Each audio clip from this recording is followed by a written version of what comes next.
Hi అండి. ఈరోజు Girnar hills గురించి తెలుసుకుందాం. స్కంద పురాణం ప్రకారం ఒకప్పుడు బ్రహ్మ శాపం కారణంగా శివయ్య కైలాసాన్ని విడిచిపెట్టి రహస్యంగా గిర్నార్ పర్వతానికి వచ్చారట. ఇక్కడే పార్వతీదేవితో కలిసి ఉంటానని చెప్పారట. అందుకే ఇది శక్తిపీఠంగాను పరమ పవిత్ర క్షేత్రంగాను పరిగణించబడుతుంది. గిర్నార్ పర్వతంలోని అత్యంత ఎత్తైన శిఖరంపై దత్తాత్రేయ స్వామి వారి పాదుకలు ఉన్నాయి.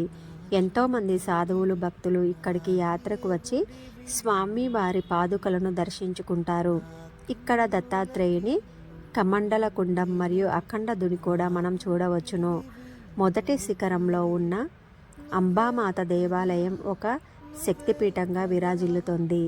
జైన మతానికి చెందిన 22వ తీర్థంకరుడు నేమినాథుడు ఇక్కడే మోక్షం పొందాడని జైనులు విశ్వసిస్తున్నారు. ఈ పర్వత శ్రేణులలో అనేక గుహలు, దేవాలయాలు ఉన్నాయి. పూర్వం 886 దేవాలయాలు ఉండేవని, ప్రస్తుతం 135 మాత్రమే కనిపిస్తున్నాయని గ్రంథాలు చెప్తున్నాయి. ఈ ప్రాంతంలోని కొన్ని కొలనులలో స్నానం చేసిన సాధువులు అదృశ్యం అయ్యారని కథనం.